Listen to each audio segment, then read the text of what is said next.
Sometimes what kills you isn't what the doctors are paid to look for. 20 doctors couldn't save the billionaire dying in Manhattan's most exclusive hospital suite.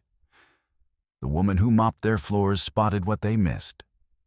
But who listens to a housekeeper when world-class specialists have failed? Harrison Vale was deteriorating behind glass walls on the 23rd floor of Mercy Heights Medical Center, where the executive wing resembled a five-star hotel more than a hospital. Machines beeped softly beneath mahogany panels. Ambient lighting disguised the clinical reality. Death was approaching, despite the best medical minds money could buy.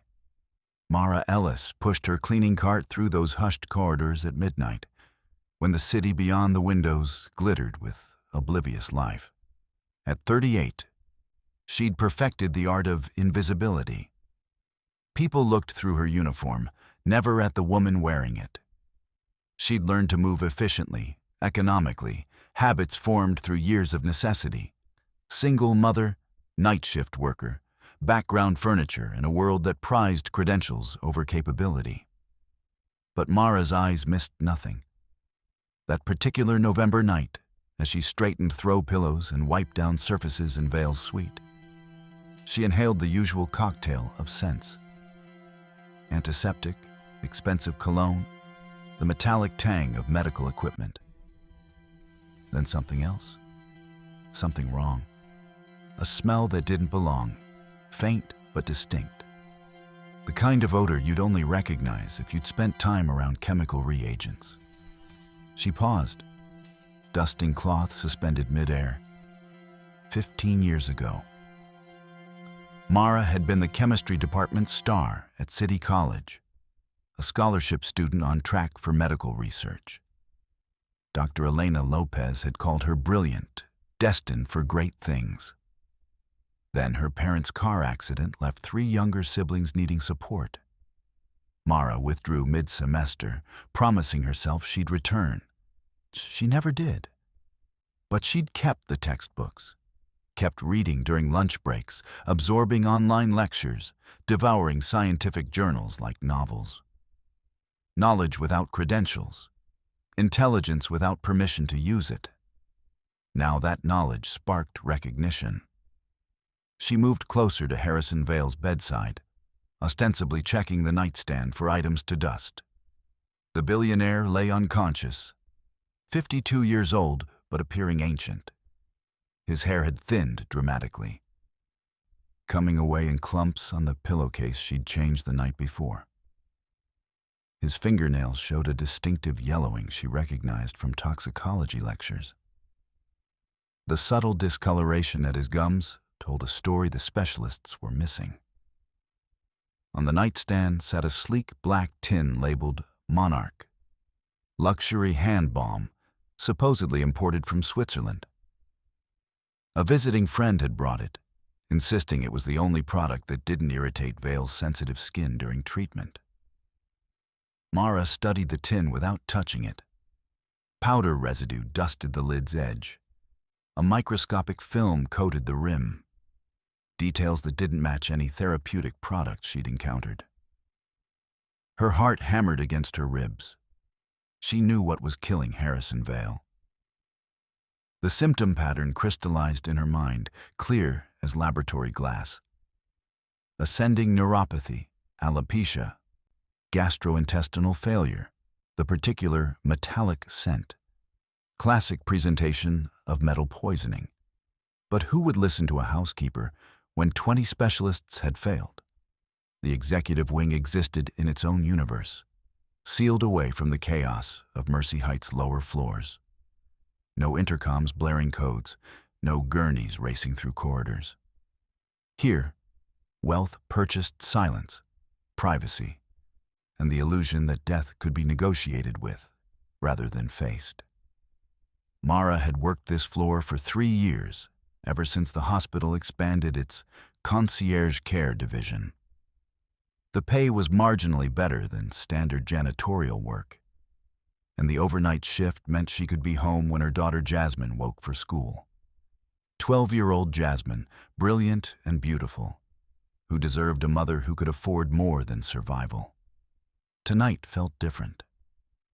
Mara secured her card outside Vale's suite and checked her watch. 2:47 a.m. The late shift meant fewer interruptions, fewer people to navigate around. She preferred the quiet. It gave her space to think, to observe, without the pressure of being observed. She'd been tracking Harrison Vale's decline for 6 weeks now, ever since he'd been admitted. The software magnate had built his fortune on data security, revolutionizing how corporations protected information. His company, ValeGuard, had offices in Chicago, Austin, and San Francisco. He'd been featured in Forbes, Bloomberg, The Wall Street Journal. Now he was fading despite the best efforts of doctors flown in from Johns Hopkins, Mayo Clinic, and Massachusetts General.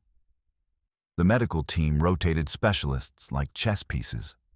Neurologists examined his progressive numbness. Hepatologists studied his failing liver. Immunologists tested for exotic diseases. Each elite mind left the same frustrated question hanging in the air. Why is he failing?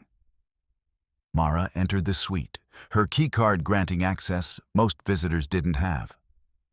The space resembled a luxury apartment. Plush carpet, abstract art, a leather sofa where family members had wept. Medical equipment hid behind designer screens. She began her routine, but her attention kept returning to that black tin. Monarch Premium Hand Treatment, imported from Geneva, for external use only. The label was elegant, expensive-looking. But something about it felt wrong. The tin's placement had changed since yesterday. Someone had moved it, used it recently. A thin film of residue surrounded the base. Mara's training whispered warnings. In chemistry, small inconsistencies revealed the truth. A reaction's unexpected color. A residue that shouldn't exist. The evidence hiding in plain sight while everyone focused elsewhere. She pulled out her phone and photographed the tin from multiple angles, careful not to touch it. Then she checked the visitor log mounted on the suite's interior wall, a leather-bound book where guests signed in for security purposes. Julian Sloan had visited at 8:47 p.m., staying 40 minutes. His signature appeared regularly, sometimes twice daily. The media called him a philanthropist now, but Mara remembered reading about his cosmetics empire, Lux Monarch, built on exclusive skincare products for the ultra-wealthy. The same company that manufactured this bomb. Sloan had been Vale's business rival years ago, competing for the same venture capital, the same market dominance. Then Sloan had pivoted to luxury goods, and their public feud had cooled into what the press called friendship. But Mara had learned something working in spaces where the powerful gathered. Proximity didn't mean trust. Sometimes it meant opportunity. She moved to Vale's bedside, checking the monitors she'd learned to read through 3 years of observation. Oxygen saturation, 89%. Heart rate, 52 BPM. Both numbers declining from yesterday's readings. His medical chart lay on the rolling table, and though she wasn't supposed to read patient files, the doctors were careless about leaving them accessible. She'd absorbed enough medical terminology through osmosis to understand the clinical language. Progressive peripheral neuropathy, etiology unknown. Alopecia, hepatic dysfunction without viral markers. GI distress resistant to standard interventions. Dr. Thaddeus Whitcomb, the lead specialist, silver-haired, Harvard-educated, with the kind of authoritative presence that made residents straighten their spines, had noted, "Consider exotic toxins, though standard heavy metal panels remain negative." Mara's pulse quickened. Standard panels. The key word was standard. Most hospitals screened for common heavy metals, lead, mercury, arsenic. But some toxins required targeted testing, specific assays that labs didn't run unless explicitly requested. She'd learned this from a chapter in her old toxicology textbook, the one she'd kept when she sold the others to pay rent. Thallium, for instance, a rare alkali metal once used in rat poison before being banned in most countries. Absorption through skin, symptoms appearing gradually. Death arriving slowly enough to resemble natural illness. Her hands trembled as she returned the chart to its place. She needed to think this through carefully. Accusing anyone of anything would be professional suicide. She was a housekeeper. She cleaned, she left. Speaking up meant risking the job that kept her children fed. But Harrison Vale was dying, and she might be the only person who could see why. Morning rounds began at 7 a.m., but Mara's shift ended at 6. She usually left without crossing paths with the medical teams, but today she lingered, restocking supplies in the corridor closet where she could hear the specialist's discussion through Vale's open door. Dr. Whitcomb's voice carried authority and frustration in equal measure. "Gentlemen, we've exhausted conventional pathways. Mr. Troizarasar Vale's condition continues deteriorating despite aggressive intervention. His liver enzymes are climbing. Neurological symptoms are ascending. He's lost sensation up to mid-thigh now." Could it be an atypical presentation of Guillain-Barré? A younger voice, uncertain. "We've tested for GBS twice. Negative." Whitcomb sounded tired. "I'm beginning to consider this may be environmental. Something in his suite, perhaps. An allergen or irritant we're missing." Mara's breath caught. Environmental. She'd been right to focus on the balm. She emerged from the closet, moving her cart slowly, drawing no attention. The specialists clustered around Vale's bed. 5 men in white coats, their combined credentials probably worth a small fortune. None looked at her. "Excuse me." Her voice was quiet but clear. Heads turned, expressions ranging from confused to annoyed. Dr. Whitcomb frowned. "The cleaning staff shouldn't be here during rounds." "I apologize, Doctor." Mara kept her tone respectful, professional. "But I overheard you mention environmental causes. Has anyone tested Mr. Vale's personal care products? The hand cream on his nightstand, specifically?" The silence that followed felt heavy. Then Dr. Whitcomb's expression hardened. "We appreciate your dedication to cleanliness, but medical diagnosis requires more than speculation. If you'll excuse us." Dismissal, smooth and absolute. A younger doctor, Dr. Lynn Nguyen, based on her name badge, offered an apologetic half-smile. "We do test for allergens in personal products. Standard protocol." "But do you test for heavy metals?" Mara pressed, knowing she was overstepping, unable to stop. "Cutaneous absorption of certain metals wouldn't show on standard blood panels if—" "That's enough." Whitcomb's voice cut like a scalpel. "Security will escort you out if necessary. Medical rounds are confidential." Mara felt heat rise in her cheeks, shame mixed with anger. She nodded once and wheeled her cart away, their dismissive murmurs following her down the corridor. Part of the furniture, background noise, invisible. She'd expected nothing different. Yet the sting felt fresh every time. In the staff locker room, she changed out of her uniform, hands shaking with adrenaline. Her phone showed 3 texts from Jasmine, reminders about school picture day, a request for lunch money, a gif of a dancing cat. Normal life, waiting for her beyond these walls.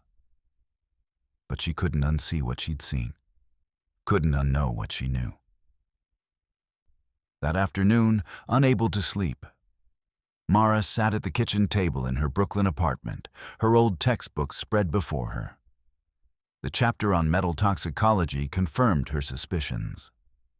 Thallium poisoning presented exactly as Vale's symptoms described.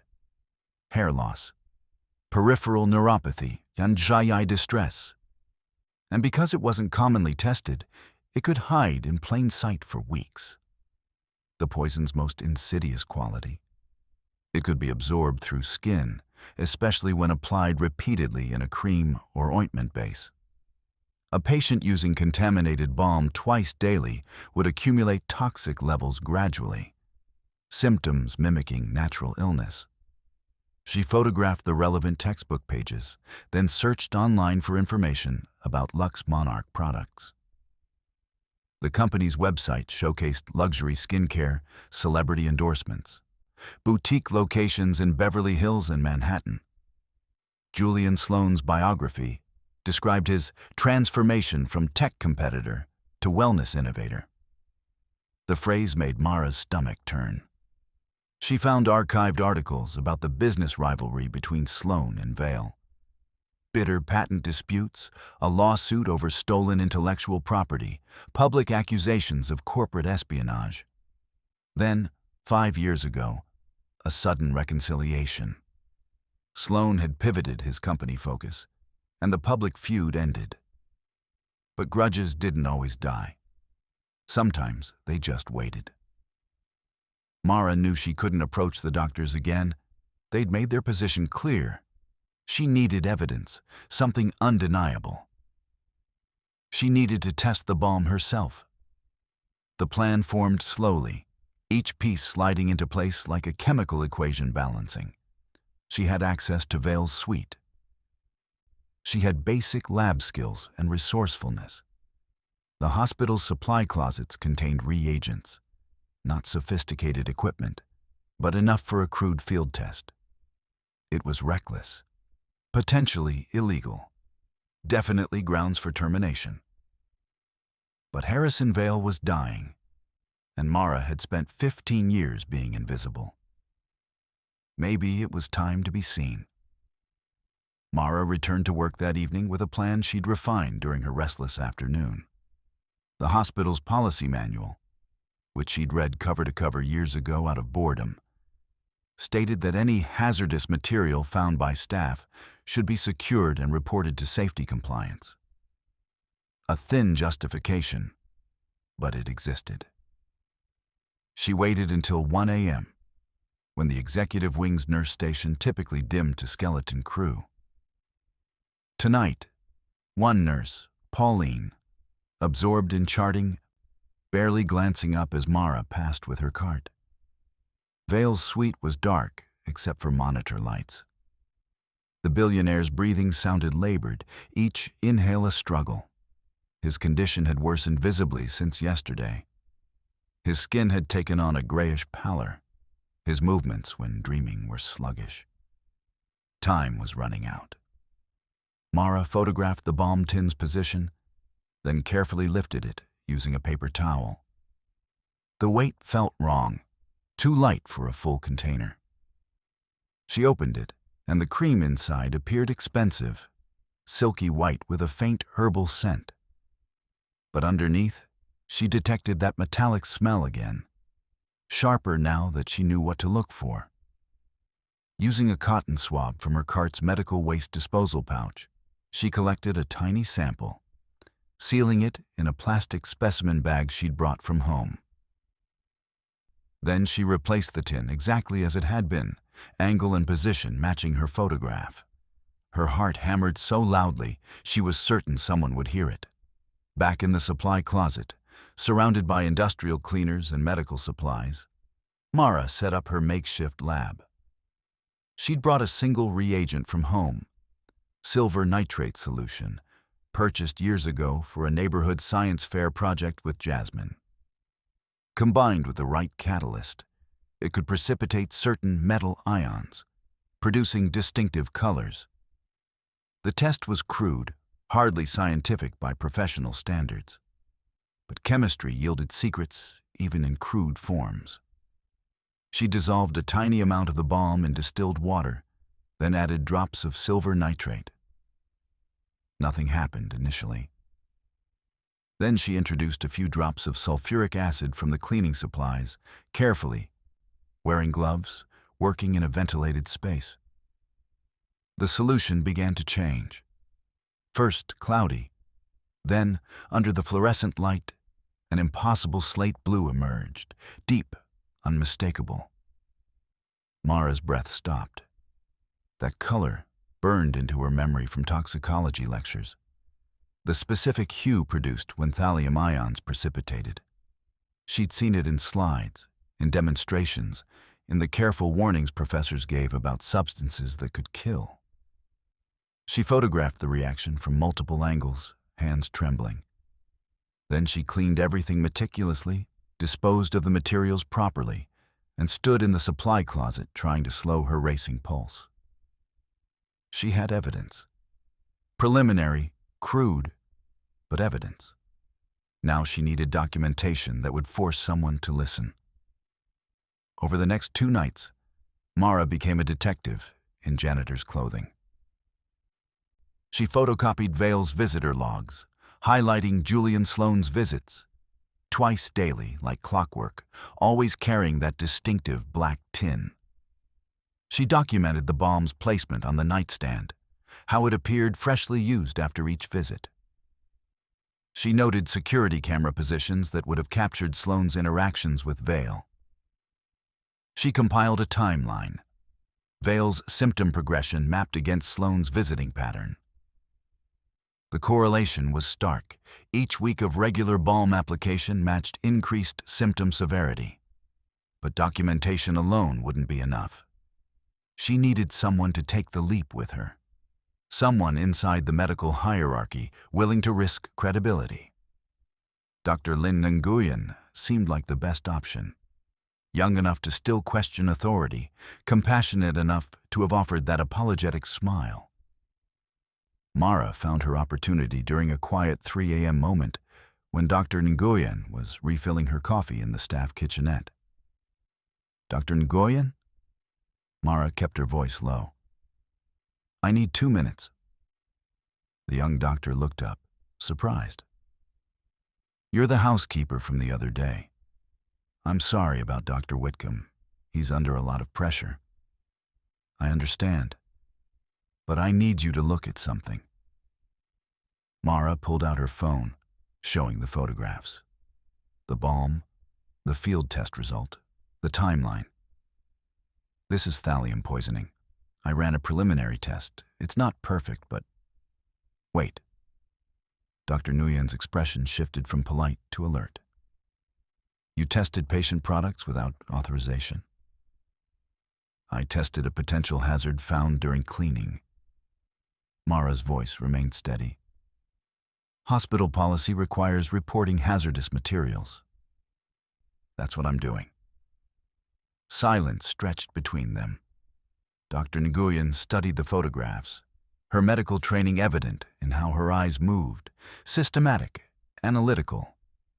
Thallium. That would explain all of it. The symptoms match perfectly. I know I'm just a housekeeper. Mara hated the words, even as she spoke them. But I studied chemistry. I know what I'm seeing. If you're right. Dr. Nguyen trailed off, implications dawning. We need a proper tox screen, targeted testing. But Whitcomb will never order it based on this. Then we go around him. Dr. Nguyen looked at Mara with new eyes, seeing her for perhaps the first time. You understand you could lose your job? That if this is wrong, it's not wrong. Mara met her gaze. Harrison Vale is dying, and I'm the only one who can see why.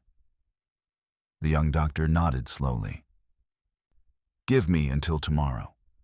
I'll find a way to order the test through toxicology directly. But if this turns into something, you need to be prepared for consequences. I've been invisible for 15 years, Mara said quietly. Maybe it's time that changed. Harrison Vale coded at 4:37 a.m., 73 minutes after Mara's conversation with Dr. Nguyen. Alarms screamed through the executive wing's hushed corridors. Nurses ran. Specialists materialized in pajamas under white coats, summoned from on-call rooms. The resuscitation team flooded Vale's suite with equipment and urgent voices. Mara watched from the doorway, frozen with her mop, as they shocked his heart back into rhythm. Dr. Whitcomb barked orders: medications, dosages, respiratory support. His silver hair was disheveled, his authority fraying at the edges. Why is he failing? What are we missing? The question hung in the air, accusatory and desperate. Vale stabilized, but barely. His vitals remained precarious. Oxygen saturation hovering at 85%, blood pressure requiring constant vasopressor support. The man who'd revolutionized data security couldn't protect his own body from whatever was destroying it. As the crisis team dispersed, Mara heard fragments of conversation. Exhausted every diagnostic pathway. Considering comfort care measures. Family needs to prepare for the worst. They were giving up. Mara's hands tightened on the mop handle. She'd given Dr. Nguyen evidence, but bureaucracy moved slowly. Vale didn't have time for slowly. She returned to the supply closet where she'd stored her documentation, photographs, timeline, field test results, all compiled in a folder hidden beneath cleaning supplies. Her phone showed 5:22 a.m. Early rounds would begin soon. She could wait for Dr. Nguyen's official channels. Play by rules designed to keep people like her in their place. Or she could force the issue. Mara thought about Jasmine, about rent due in 8 days, about the scholarship she'd abandoned to keep her siblings alive. She thought about 15 years of being invisible, of knowledge without permission to use it, of watching people die while the educated and credentialed missed what was killing them. She thought about Dr. Lopez's last words before Mara withdrew from college. You have a gift. Don't let the world convince you otherwise. Decision crystallized. She changed from her uniform into street clothes in the locker room, then returned to the executive wing. Security had tightened after the code blew. 2 guards now stationed near Vale's suite. Morning rounds were assembling in the conference room down the hall. Mara took a breath and walked toward the conference room with her folder, past the guards who assumed she belonged anywhere she walked confidently. Through the glass wall, she saw Dr. Whitcomb addressing his team. 15 specialists, the cream of American medicine, gathered around projections of Vale's deteriorating lab values. She opened the door. Every head turned. I'm sorry to interrupt, Mara said, her voice carrying despite her racing heart. But I have evidence that Harrison Vale is being poisoned, and you're running out of time to save him. The room erupted. Protests, demands that she leave, questions about how she'd gotten past security. Dr. Bertharos, Whitcomb's face went red with indignation. But Dr. Nguyen, seated at the far end of the table, met Mara's eyes and nodded. Let her speak, the young doctor said. I've seen her evidence. We should hear this. The protests didn't stop, but they quieted enough for Mara to approach the table. She spread her documentation across the polished surface. Photographs of the Monarch Balm, the visitor log with Sloane's regular appearances, Vale's symptom timeline, her crude field test showing that telltale slate blue color. This is thallium poisoning, she said, speaking quickly before they could dismiss her again. Topical application through this hand cream. The symptoms match perfectly. Ascending neuropathy, alopecia, hepatic failure. Julian Sloane has been visiting twice daily, personally applying this product. Your standard heavy metal panels wouldn't catch it because you're not testing for thallium specifically. Silence. Not the dismissive kind from before, but the stunned kind that precedes either acceptance or explosion. Dr. Whitcomb stared at her documentation. Who are you? Mara Ellis. I clean your floors. She kept her voice level. I also studied chemistry before life got in the way. I know what I'm seeing. This is... A neurologist leaned forward, studying the photographs. This is actually consistent with thallium exposure. The discoloration, the pattern of hair loss, the neurological progression. We need a targeted tox screen, Dr. Nguyen said. I already initiated the order through the lab. Results should be available this afternoon. Dr. Whitcomb looked between Mara and Dr. Nguyen, his expression unreadable. Then he turned to the toxicologist in the room, a stern woman named Dr. Patricia Chen. Can you rush that analysis? Dr. Chen nodded. If this is legitimate thallium poisoning, we need Prussian blue antidote immediately. Every hour matters. And someone needs to secure that bomb as evidence. Another voice added.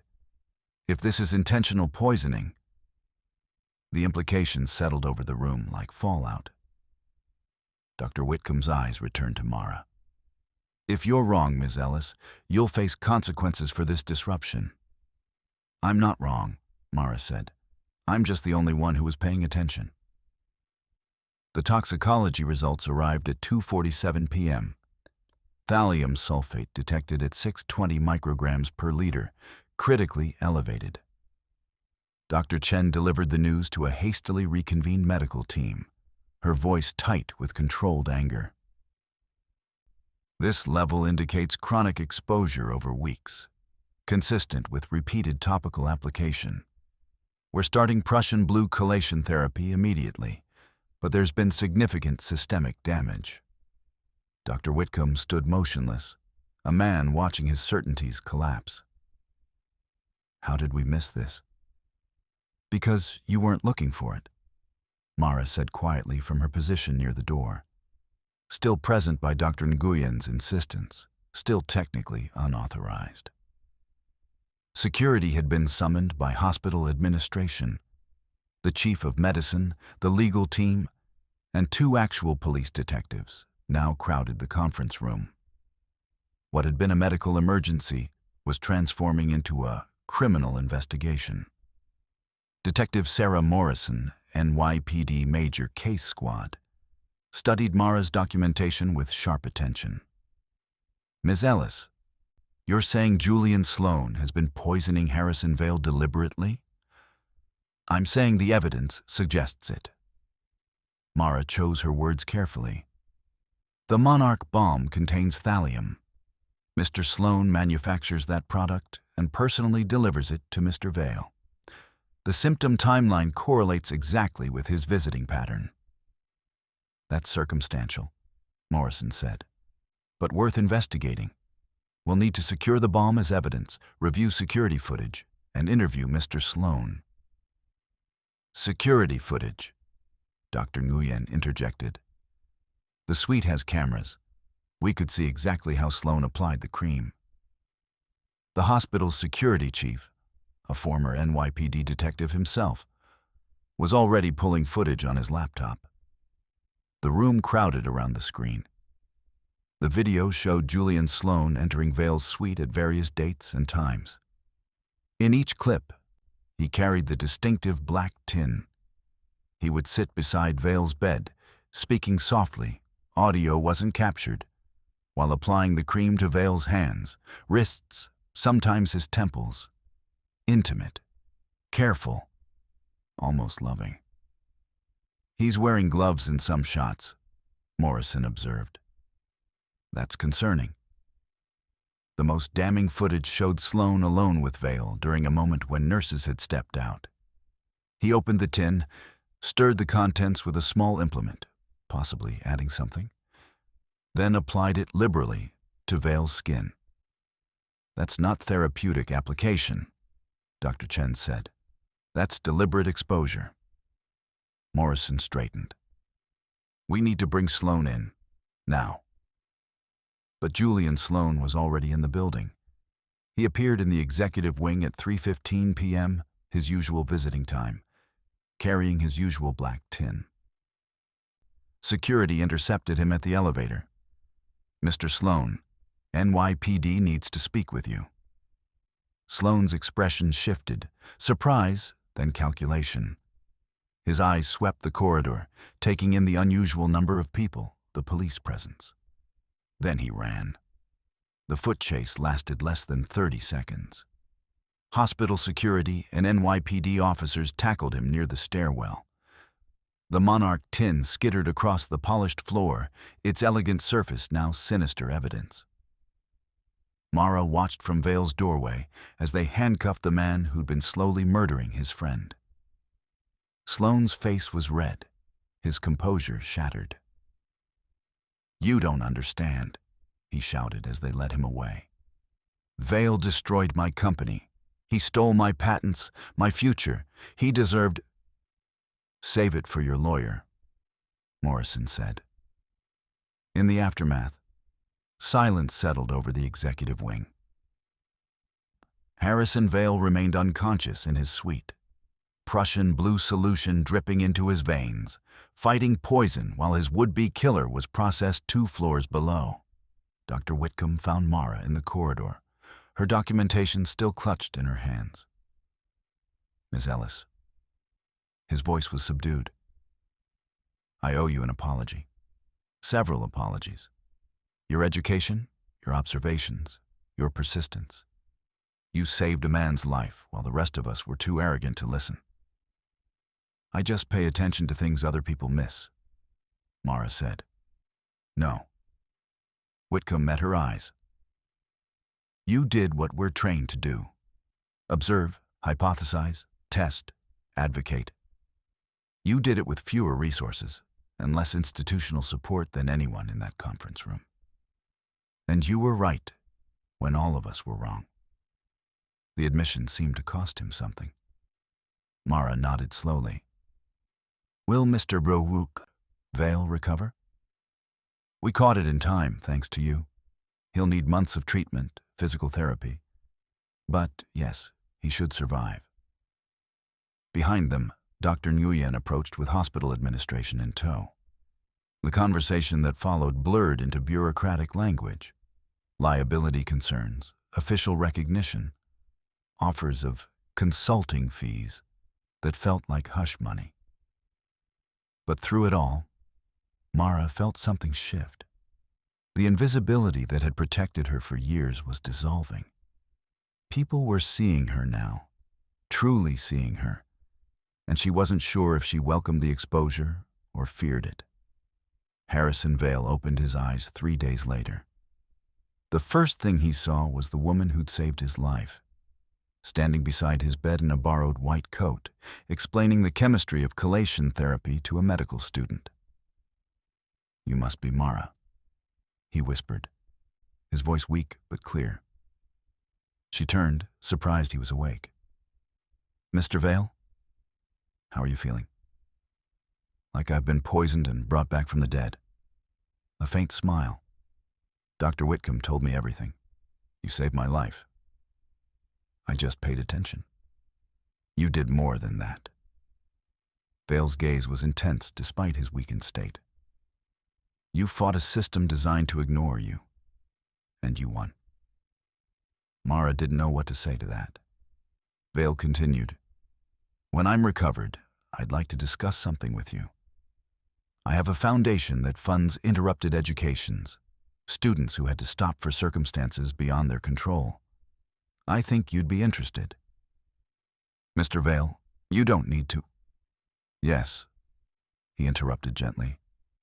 "I do. You gave me my life back. Let me help you reclaim yours." The forensic analysis came back definitive. The Monarch bomb contained thallium sulfate at concentrations of 2,400 parts per million, lethal with prolonged exposure.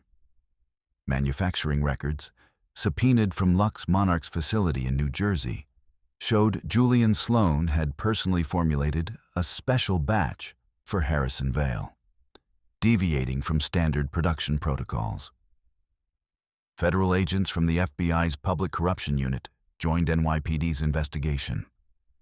What began as suspected assault escalated to attempted murder, conspiracy, and manufacturing of a controlled substance. The scandal exploded across media. Beauty mogul accused of poisoning tech rival. New York Times. Slow-motion murder in Manhattan's most exclusive hospital. Wall Street Journal. Housekeeper solves medical mystery. CBS News. Mara refused most interview requests, uncomfortable with the spotlight. But she couldn't avoid the criminal trial. Julian Sloan's defense attorney tried to argue insufficient evidence, claiming the thallium could have been environmental contamination. But the prosecution, led by an aggressive Manhattan ADA, presented damning facts.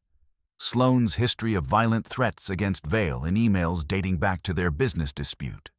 The deliberate formulation of contaminated product. Security footage showing premeditated application. Mara testified on day 4, nervous in her borrowed court clothes. A blazer from Dr. Nguyen, slacks from the hospital's victim advocate. Ms. Ellis, the ADA began, explain how you identified thallium poisoning when 15 specialists missed it. Mara took a breath. I noticed small details the doctors weren't looking for. The metallic smell, the particular discoloration of nails and gums, the pattern of symptoms. My chemistry background gave me a framework to interpret those details. And your field test? Crude but effective. Silver nitrate precipitation produces a distinctive color with thallium ions. That slate blue reaction was unmistakable. You risked your job, your livelihood, to investigate this? Mr. Vail was dying. Someone needed to ask the right questions. The defense attorney cross-examined aggressively, trying to paint Mara as overstepping, contaminating evidence, seeking attention. But her documentation was meticulous, her testimony steady. She'd expected dismissal. She'd prepared for it. The jury deliberated 8 hours. Guilty on all counts. Julian Sloan showed no emotion as the verdict was read. He'd murdered slowly, methodically, using the same product formula expertise that had built his fortune. Now he faced 25 years to life. Outside the courthouse, Harrison Vail met reporters with Mara beside him, though she'd tried to slip away. Justice was served today, Vail said, his recovery visible in his steady voice and returning color. But let's be clear. The real story is about Mara Ellis, who saw what others missed because she was trained to observe, even when the system told her she didn't matter. We need more people like her in medicine, in science, in positions where critical thinking saves lives. A reporter shouted a question. Ms. Ellis, what's next for you? Mara hesitated.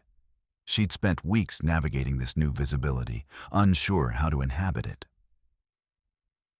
I'm going back to school, she said finally. Mr. Vail's foundation is funding my education. I'll be completing my chemistry degree, then pursuing toxicology.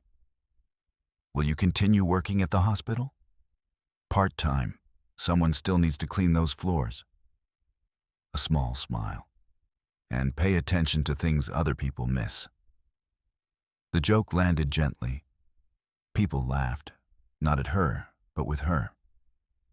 Later, in Vail's temporary office at Vail Guard's Manhattan headquarters, he presented Mara with official documentation.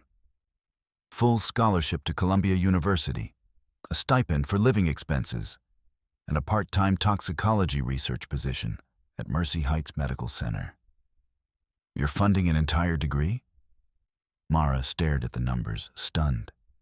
That's a fraction of what my life is worth. Vail's expression was serious. But this isn't charity, Mara. It's investment. You have a gift. The world needs you to use it.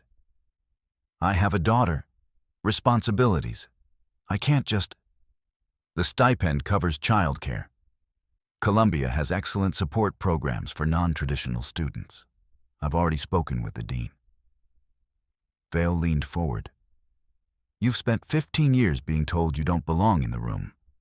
I'm giving you the room. What you do with it is your choice. Mara felt tears threaten. relief, fear, possibility colliding. "Why me?" she whispered. "Because you saved my life by refusing to accept your assigned place. Because the system tried to make you invisible, and you insisted on being seen. Because you're brilliant, and brilliance deserves opportunity." Vale smiled. "And because someone probably did this for me once, and I'm paying it forward." That night, Mara sat at her kitchen table with Jasmine, explaining the scholarship, the new schedule, the changes coming. "You're going back to college?" Jasmine's eyes were wide. "That's amazing, Mom." "It'll be hard. I'll still work part-time. Our routine will shift." "But you'll be happy." Jasmine said it with the certainty of a child who'd watched her mother sacrifice for years. "You'll be doing what you're supposed to do." Mara hugged her daughter tightly, feeling something unlock in her chest. Permission, finally, to want more than survival. "Yeah," she said. "I think I will." Mercy Heights Medical Center faced a reckoning. The board of directors convened emergency sessions. How had a housekeeper identified what their elite medical staff missed? What did that say about institutional culture, diagnostic protocols, and the hierarchy that dismissed valid observations based on job titles rather than merit? The hospital's PR nightmare played out publicly. Hospital culture prioritized credentials over critical thinking. Washington Post. When doctors don't listen, people die. Atlantic. The invisible expert who saved a billionaire. NPR. Dr. Whitcomb offered his resignation. The board rejected it, but mandated sweeping reforms. Mandatory unconscious bias training, protocols for safety observations from any staff member, and a new position, patient advocacy specialist, tasked with investigating concerns regardless of source. They offered the position to Mara. She declined. "I appreciate it," she told the hospital administrator, "but I'm not interested in bureaucratic roles. I want to be in a lab, doing actual science." Some staff embraced the changes. Others resented Mara's elevation, seeing it as a repudiation of their expertise. Whispers followed her through corridors. Showboat, opportunist, got lucky. Dr. Marcus Brennan, a senior cardiologist, confronted her in the staff lounge. "You got a man convicted on a field test you performed in a janitor's closet. That's not science, that's vigilantism." Mara met his anger calmly. "The confirmatory lab results backed my preliminary findings. The FBI's forensic analysis proved intentional contamination. I identified a pattern you missed. You overstepped. I saved a life." Mara's voice remained level. "Your ego isn't more important than Harrison Vale's survival." Brennan stalked away, but the exchange revealed the fault lines. Some medical staff saw Mara as an indictment. Others saw her as a catalyst for necessary change. Dr. Nguyen became an unexpected ally, defending Mara in staff meetings and co-authoring a paper on the case.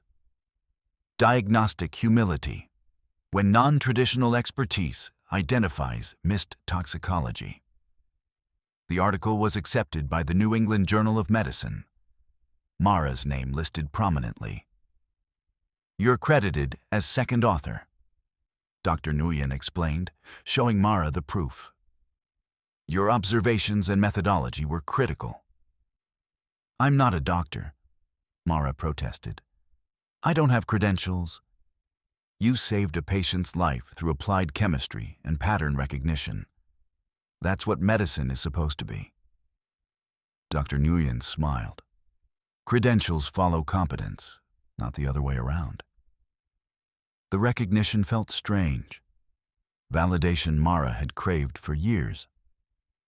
Arriving alongside scrutiny she hadn't anticipated. Harrison Vale, meanwhile, recovered steadily. Physical therapy helped restore neurological function. His hair grew back, His liver function normalized. By spring, he was testifying at conferences about healthcare culture, using his near death as a platform for reform. "I was surrounded by the best doctors money could buy," he told an audience at Johns Hopkins Medical Innovation Summit. "But the person who saved me cleaned their floors." That should horrify us. Not because Mara Ellis wasn't qualified, she absolutely was, but because our system made her invisible until she forced us to see her. The speech went viral. Mara watched it on YouTube, uncomfortable with her growing public profile. She'd never wanted fame. She'd wanted justice and opportunity. Columbia University accepted her with full honors. Starting that fall, she'd complete her undergraduate chemistry degree, then fast-track into a toxicology master's program. The Dean of Sciences, Dr. Helena Ruiz, personally welcomed her. "Ms. Ellis, your diagnostic work on the Vail case demonstrates exactly what we value: applied knowledge, independent thinking, and ethical courage." Dr. Ruiz's smile was warm. "We're honored to have you." Mercy Heights created a research position specifically for Mara, part-time toxicology assistant in their revamped forensic department. She'd work 20 hours weekly while completing coursework, studying under Dr. Chen, who'd gone from skeptic to advocate. "You showed me something important," Dr. Chen admitted during Mara's first day in the toxicology lab.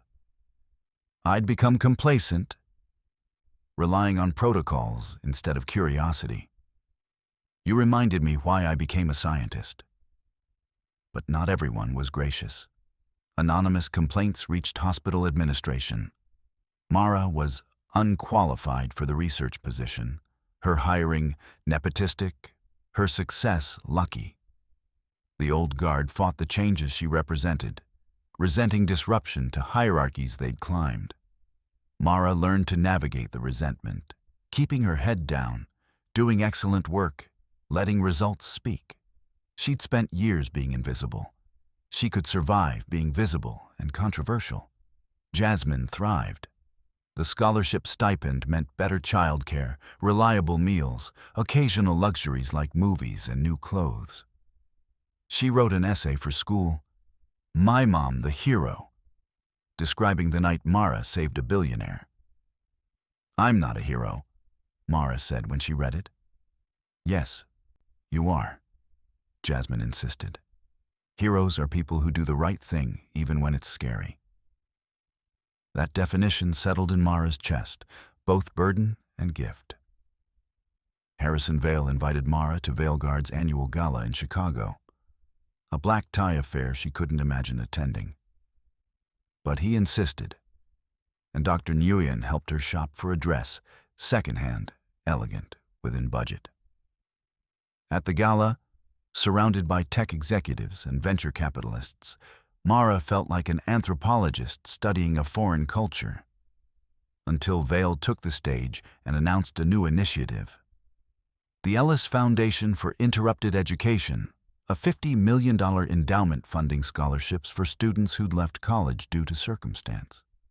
This foundation honors someone who never stopped learning, even when life forced her to stop attending school, Vail said, gesturing to Mara in the audience. "It's named for her because she represents millions of people whose potential we've wasted by confusing credentials with capability." Applause thundered. Cameras flashed. Mara stood, overwhelmed, as the room celebrated her in ways she'd never imagined. Later, on the hotel balcony overlooking Lake Michigan, Vail joined her. "You didn't need to name it after me," Mara said. "I absolutely did. Your story matters." Vail looked out at the glittering skyline. For every person who succeeds against the odds, thousands don't. This foundation is a drop in the bucket, but it's a start. "Thank you," Mara said simply, "for seeing me." "Thank you," Vail replied, "for refusing to be invisible." Columbia's campus in fall was a revelation. Red brick buildings, students debating philosophy on library steps. The hum of intellectual energy Mara had almost forgotten. She was 38 in a freshman chemistry course. Other students looked young enough to be her children. But Dr. Alan Kemp, her professor, introduced her on the first day.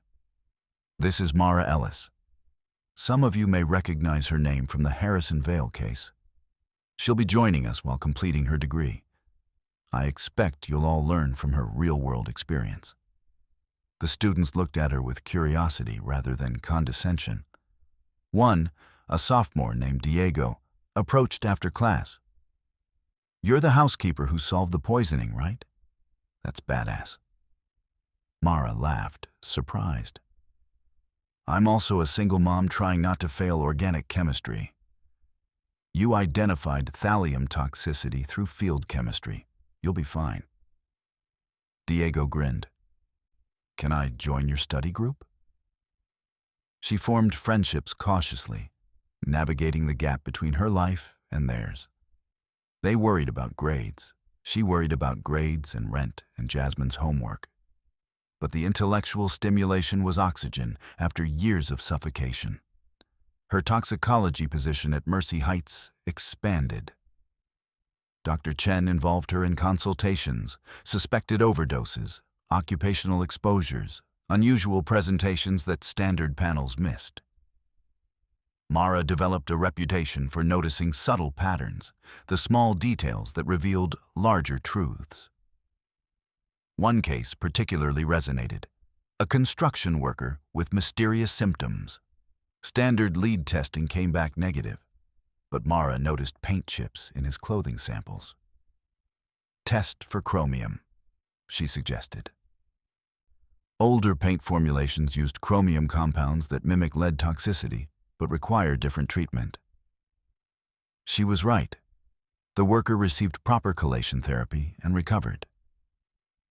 "You did it again," Dr. Chen said, impressed. "How?" "I pay attention to context, not just numbers." Mara shrugged. His work environment told me what tests couldn't. Word spread. Other hospitals requested consultations. Mara became known as the diagnostic detective, the person who solved mysteries through observation and chemistry. But success brought pressure. Harrison Vale suggested she fast-track to medical school. He'd fund it, of course. Media outlets wanted profiles. Universities offered accelerated PhD programs. Mara felt pulled in directions she hadn't chosen. One evening, sitting in Morningside Park with Jasmine, she confessed her confusion. "Everyone wants me to be something," she said. "Doctor, scientist, spokesperson. I just wanted to finish my degree." Jasmine, now 13 and startlingly wise, considered this. "What do you want, Mom?" "To understand how things work, to help people, to use my brain in ways that matter." Mara watched students pass by, backpacks heavy with possibility. "But on my terms, not someone else's timeline." "Then do that," Jasmine said simply. The clarity was startling. Mara made decisions. She'd complete her bachelor's degree properly, not rushing. Then a master's in toxicology, part-time while working. Medical school could wait. She wasn't certain she wanted to be a physician. What she wanted was to be a chemist who solved problems, who saw patterns in data and saved lives through observation. She declined the media requests, the speaking tours, the rapid advancement. She wanted to build expertise slowly, properly, on foundations she trusted. Harrison Vale supported the choice, though he'd hoped for something more dramatic. "You're sure?" he asked during one of their quarterly dinners, a tradition he'd established. "You could be anything." "I'm being what I want to be," Mara replied. "A scientist, that's enough." Vale smiled, understanding. "Fair enough. But the offer stands. Medical school, PhD, whatever you decide. The Ellis Foundation will fund it." "I know, and I'm grateful." Mara met his eyes. But I'm done letting other people define my potential. I'll define it myself. That winter, Mara achieved a milestone. She walked across the stage at Columbia's mid-year ceremony, receiving her bachelor's degree in chemistry, 15 years after she'd withdrawn. Jasmine attended, along with Dr. Nguyen, Dr. Chen, Harrison Vale, and Dr. Lopez, her former professor who'd traveled from California to watch her student finally finish. "I always knew you'd complete this," Dr. Lopez said, embracing Mara after the ceremony. "You were too brilliant to stay away forever." "Life got in the way," Mara replied. "Life interrupted. There's a difference." Dr. Lopez smiled. "You're proof that detours don't have to be dead ends." The validation meant more than any media profile. Mara began her master's program that spring, specializing in forensic toxicology. Her thesis topic, Diagnostic Blind Spots, How Socioeconomic Bias Affects Toxin Identification in Clinical Settings.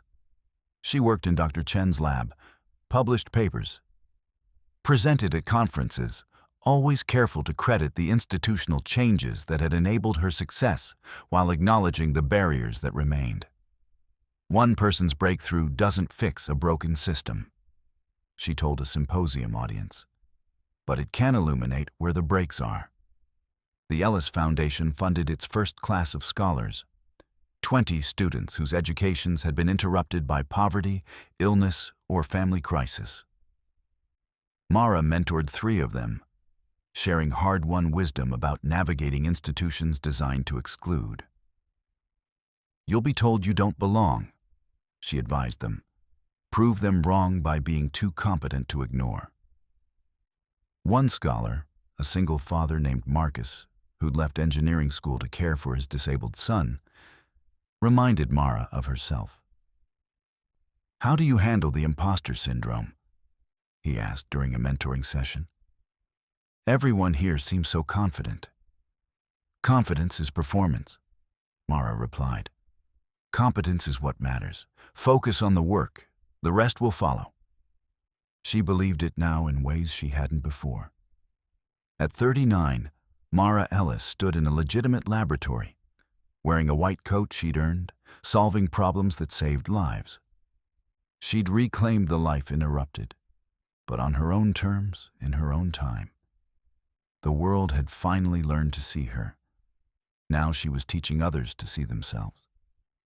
6 months later, Mercy Heights' toxicology lab hummed with controlled chaos. Mara reviewed gas chromatography results while training a new technician, a young woman named Aisha, another Ellis Foundation scholar who'd left school after her mother's cancer diagnosis. "See the peak at 3.7 minutes. Mara pointed at the monitor. "That's consistent with organophosphate exposure. The patient is a farm worker, so occupational exposure is likely. We'll recommend specific chelation and workplace safety review." Aisha nodded, absorbing the information. "You make it look easy." "It's pattern recognition. You'll develop the skill." Mara smiled. "I was cleaning floors while learning this stuff. You're already ahead." Dr. Chen entered, carrying a consultation request. "Mara, pediatrics has a case. 10-year-old with bizarre neurological symptoms. Standard workup is negative. They're requesting your eyes." "Send me the file. I'll review this afternoon." This was Mara's role now. Diagnostic consultant, bridging clinical medicine and forensic chemistry. She'd created the position herself.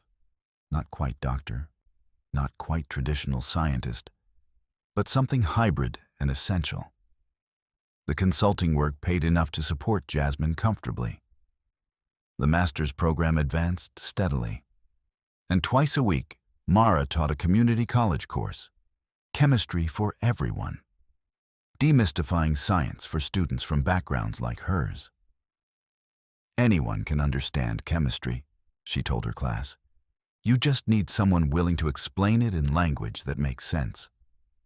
The students, working adults, immigrants, people returning to education, responded with gratitude. She was showing them that science wasn't an exclusive club, but a tool anyone could wield. One evening, as Mara locked her office, Dr. Whitcomb stopped her in the corridor. The silver-haired specialist who'd once dismissed her now sought her input regularly. "Mara, I want to apologize again. Not for the initial dismissal, though that was inexcusable, but for the system that made dismissal automatic. You've changed this hospital. You've changed me." "You've changed yourself," Mara replied. "I just asked uncomfortable questions." "You did more than that. You proved that humility is a diagnostic tool."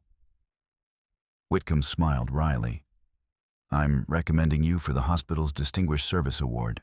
It comes with a research grant." "I don't need awards. Take it anyway. Use the grant for your outreach work." Whitcomb nodded. "The system is changing because of you. Let it acknowledge that." She accepted, though the recognition still felt strange. At home, Jasmine was thriving. Honor roll, science club, already talking about college. The scholarship that had once seemed impossible now felt inevitable. Mara had broken a cycle, not just for herself, but for her daughter. "Mom, I'm writing my college essay about you," Jasmine announced one evening, "about how you saved someone's life and changed your own." "I'm not that interesting," Mara protested. "You're the most interesting person I know." Jasmine's expression was serious. "You taught me that credentials don't define competence, that learning never stops, that speaking up matters even when people don't want to listen." Mara felt tears prick. "You taught me that too, that my sacrifices mattered, that you were watching and learning." They hugged, mother and daughter, both products of interrupted dreams and stubborn persistence. The following week, Mara received an invitation that startled her. Harvard Medical School's Symposium on Diagnostic Innovation wanted her as keynote speaker. Harvard, the institution that represented everything she'd been denied access to. She almost declined. Then Dr. Lopez called. "Take the invitation," her mentor urged. "Tell them how the system failed you and how you succeeded anyway. Make them uncomfortable. It's important." So Mara traveled to Boston, stood before an auditorium of medical students and faculty, and told her story without apology. "I was invisible for 15 years, she began. Working nights, raising children, reading textbooks during breaks. The system told me I didn't belong in medicine. But I saved a life because I refused to accept that message." She walked them through the veil case, the observations, the dismissed warnings, the crude field test, the confrontation. Then the harder part, the institutional changes, the resistance, the slow transformation.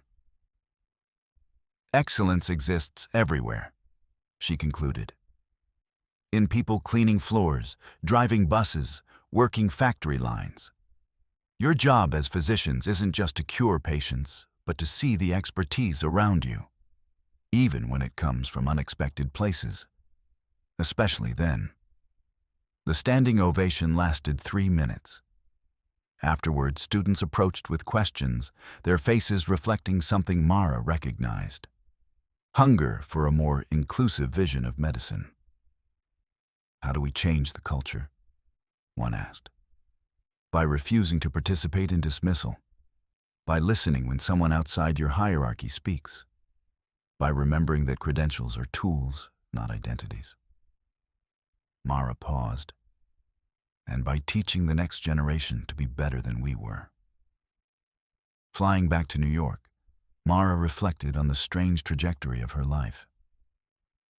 From midnight janitor to Harvard keynote speaker, from invisible to unavoidable, from interrupted education to teaching others. But the core remained unchanged: She was a chemist who paid attention, who saw patterns in chaos, who believed solutions existed in unexpected places. That spring, the first Ellis Foundation scholars graduated, 20 students completing degrees they'd abandoned. Mara attended every ceremony, watching people reclaim deferred dreams. Marcus, the single father studying engineering, graduated summa cum laude. At the reception, he found Mara. "I wouldn't be here without you," he said. "The scholarship, the mentoring, the example. You showed me it was possible." "You did the work," Mara replied. "I just opened a door." "That's everything," Marcus said quietly. "For people like us, someone opening the door is everything." She understood. 6 months later, Mara stood in Columbia's toxicology lab. Her lab now, with her name on the door. Funded by the research grant Whitcomb had recommended. She employed 2 graduate students and had consulting contracts with hospitals across the Northeast.